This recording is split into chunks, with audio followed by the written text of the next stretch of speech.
Hey guys, welcome to my guide. If there's anything I haven't mentioned, you should be able to find it on the wiki, and the stuff I've gone through should sort of nudge you in the right direction on there.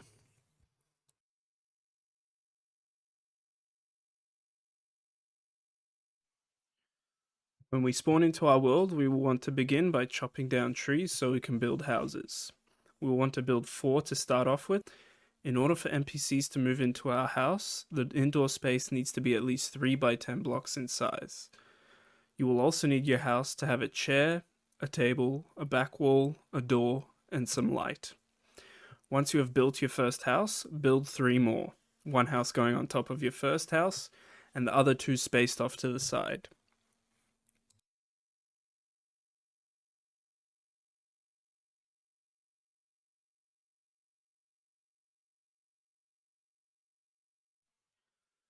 After building our houses, we will want to go underground to begin gearing up.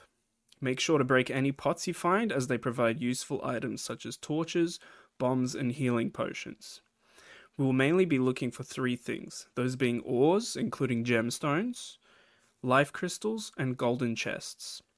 Ores will be used to craft armor and tools, life crystals will be used to increase our health, and the golden chests will give us useful items that will boost our character's power. Here is a picture of the items that the gold chest provides, the most useful items being on the left and the less useful items on the right.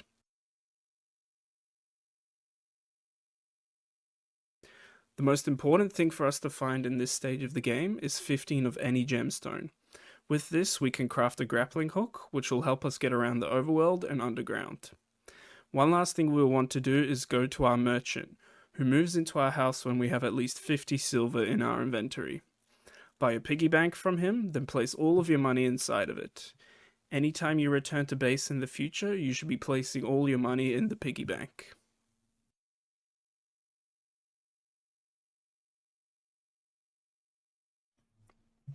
After we've spent some time underground, we will want to return to the surface and begin exploring. Before we head out though, we will want to take some bombs with us. These are found in breakable pots or can be bought from the demolitionist NPC if he has moved in. You probably already have a couple of these if you spent some time underground. Start looking for your world's evil biome. This will either be a purple biome called the Corruption or a red biome called the Crimson. If you are in a world with corruption, you will want to slowly descend into the pits with your grappling hook until you find a cave. Inside, you will find glowing orbs that are typically buried underneath the rocks. Throw your bombs at the rocks to uncover the orb, and either throw another bomb to destroy it, or just destroy it with your hammer. You will be rewarded with a musket and 100 bullets. In the Crimson, you will want to find a cave entrance and run all the way down to the bottom. At the bottom, you will find glowing hearts. Throw your bombs to uncover them and destroy them with either a hammer or more bombs. You'll be rewarded with an Undertaker pistol and 100 bullets. Feel free to destroy more orbs for extra drops, but it should be noted that every 3rd orb will spawn a boss that you probably will not be ready to fight just yet.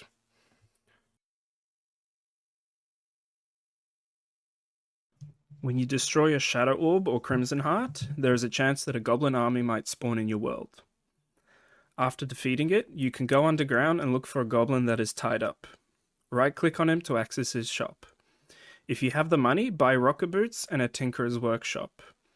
Eventually, the goblin will move back into one of your houses if there's one available.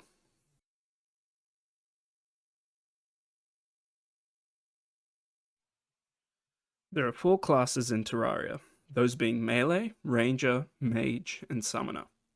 You do not have to pick a class for your playthrough and can instead use whatever gear you like. However, picking a class may provide a more streamlined experience for playing the game. If you do not like your class, you can also change it at any time in the playthrough. Also, if you haven't already, you may want to build 4 more houses in either the desert, snow, or jungle biomes, so an arms dealer can move in and you can buy bullets for your gun. For melee users, unfortunately there's no melee armor available to you in this stage of the game, so it's best to just use the best armor you can get from the ores that you've mined. For weapons, we will want to go to the jungle and collect 21 stingers, 3 vines, and 21 jungle spores. Once you have these items, go to an anvil and craft the blade of grass as well as the thorn chakram. For rangers, the gun we got from the evil biome is good, but you can also buy a mini shark at the arms dealer if you want. For armor, you will want to go to the underground desert and mine desert fossils. They can be found everywhere underground, but you will need to mine a lot of it, about 500. While you are doing this, you will want to look for an extractinator in the underground houses. You can also find an extractinator in the golden chests in the regular underground biome. Once you have your fossils and an extractinator, use your fossils on the extractinator until you have 60 sturdy fossils. Then go to an anvil and craft the fossil armor.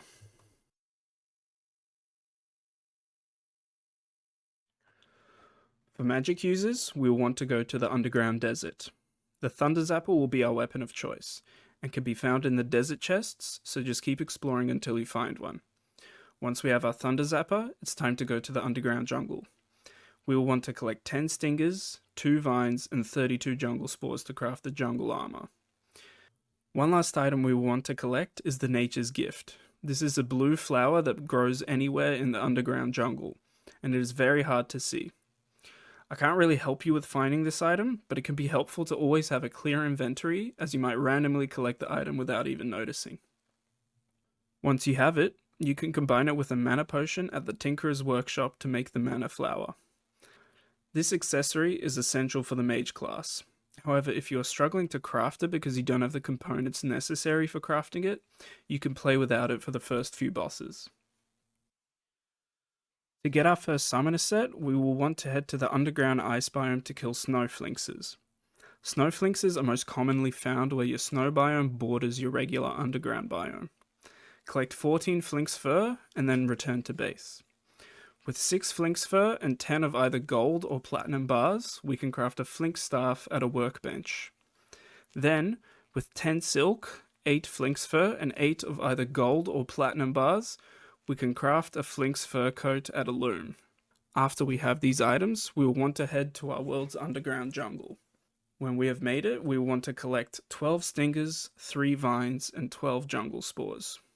Once we have collected all of these, we can craft a snap thorn at an anvil. Use whatever armor you can in the head and leg slots, and we will be done with our summoner build for now. Now that we have our items, it's time to start killing bosses.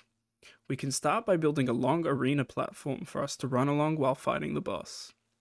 If you're struggling with these bosses and haven't got 400 health, I recommend going back underground to finish maxing out your health.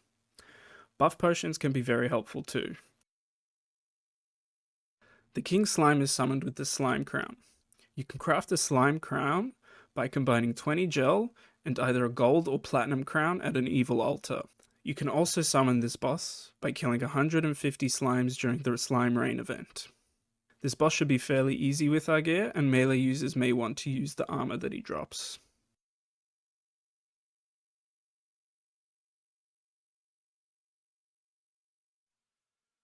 Eye of Cthulhu is summoned by using the Suspicious Looking Eye at night. The Suspicious Looking Eye is crafted by combining 6 lenses at any evil altar. Lenses are obtained by killing the floating eyes at night. If you're having trouble killing this boss, you may want to go back underground to find Hermes boots, as horizontal mobility during this fight is key. If you're playing Expert or Master mode, this boss drops the Shield of Cthulhu, which is a very good accessory that I recommend you use for the rest of your playthrough.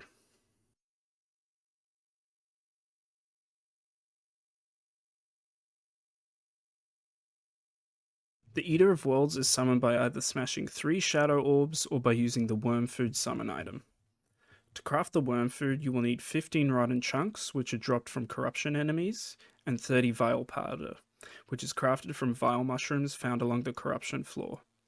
Combine these items at an evil altar to get Worm Food. It can also be helpful to build an elevated platform above the ground so that the worm cannot reach us.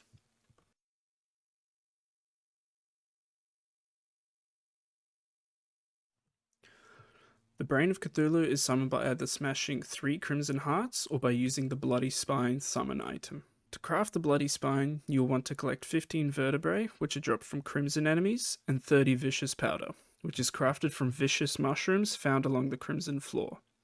Combine these items at an evil altar to get the Bloody Spine. It can be helpful to build a 2 to 3 level arena in the underground area so we can maneuver around the boss's attacks.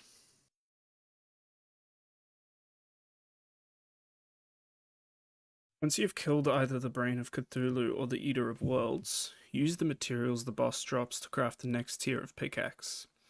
Then go back underground until you reach the bottom of your world. If you wish, you can dig a elevator, which is a 2-wide hole that goes all the way to the underworld.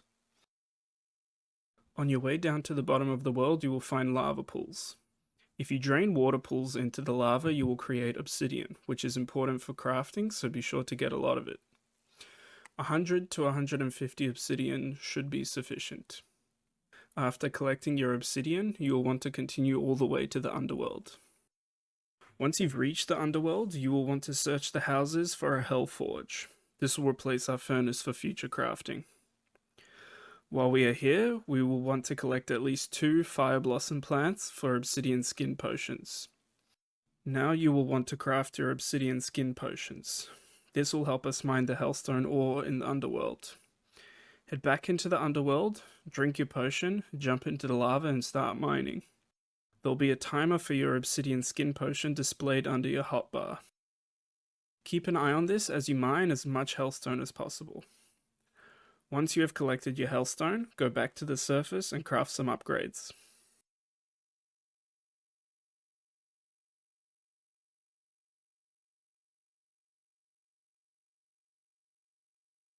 Mage players will want to mine meteorite for the gear it provides. The meteorite will only appear in your world if either the Brain of Cthulhu or Eater of Worlds has been killed, as well as having destroyed a Shadow Orb or Crimson Heart. After these conditions have been met, your world will have a 50% chance to spawn a meteorite every night. Once we've upgraded our gear, we should go back to the underground jungle to fight the Queen Bee. Keep exploring underground until you find a beehive. Inside the hive, you will find a bee frozen in honey. Be careful not to hit it unless you are ready to fight the boss.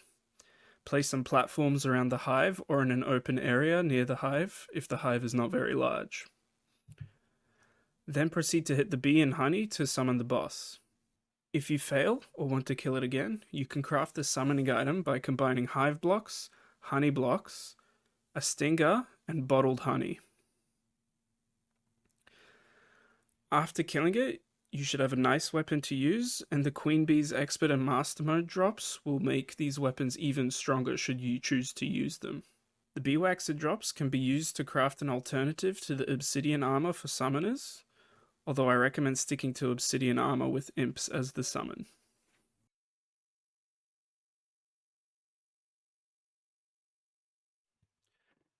Head to your world's dungeon, which will be on the opposite side of the world from your jungle biome. Create a 2-platform arena, and then talk to the Old Man at night in order to summon Skeletron. The boss doesn't drop anything useful other than a potential magic weapon and a grappling hook. With Skeletron dead, we now have access to the dungeon. Inside, there are some noteworthy items hidden inside locked chests. The keys for these chests will be found by opening brown chests, killing dungeon slimes, or they will be randomly dropped from enemies and pots.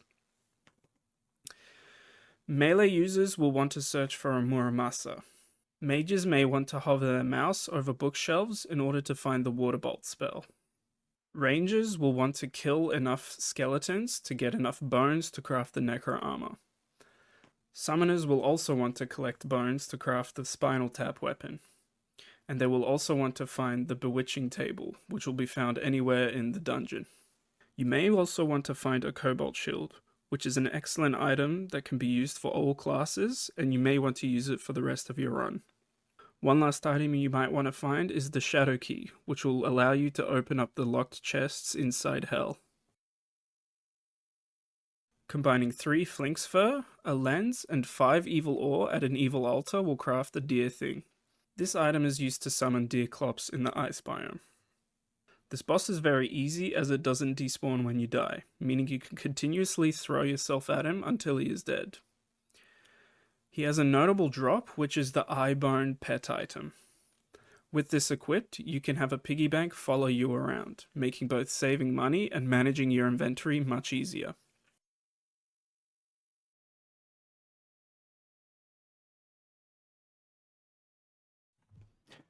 At this point, we are one boss away from entering hard mode. This is about as powerful as our character will get before we enter the second phase of Terraria, so we may as well finish up our world. Make sure you have a forest, desert, snow, ocean, and cavern pylon system working. If you move the arms dealer and nurse together into any biome, the arms dealer will sell you the pylon for that biome. You may also want to make an overworld mushroom biome, as this will be useful later and also has a pylon associated with it.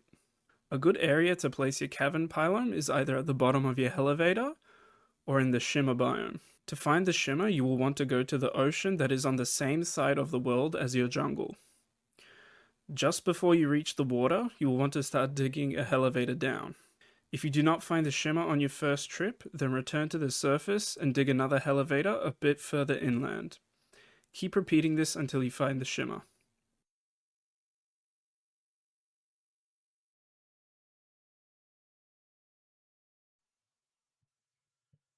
Start by building a long bridge along hell using any blocks available to you. While you are down here, you will want to look for voodoo demons. Killing them drops the guide voodoo doll, which is the item used to summon the boss. Make sure that when you kill them, their drop doesn't fall into the lava, otherwise you will spawn the boss in. Your bridge will need to be very long for this fight. About 1,500 blocks should be able to last the whole fight. Make sure to add 1 to 200 blocks in the direction you want the boss to spawn in, as the last thing you want is for the boss to spawn on the same side of the world as your bridge. To summon the boss, drop your guide voodoo doll in the lava while the guide is still alive in your world. If you're struggling to find guide voodoo dolls, you can also build a house in the underworld, have the guide move in, and then destroy the floor so that he drops into the lava. The most effective weapons for this boss are the Hellwing Bow for rangers, the Demon Scythe for mages, and a Bone Whip and Imp Summons for summoner. If you're a melee build, you will have the hardest time with this boss. You may want to return to the Queen Bee and use her drops to craft bee nades to kill the boss with. Otherwise, you will have to use a combination of your best melee weapons to kill the boss. Once the boss has been killed, your world will enter hard mode. Make sure you grab the drops from the boss before leaving the underworld.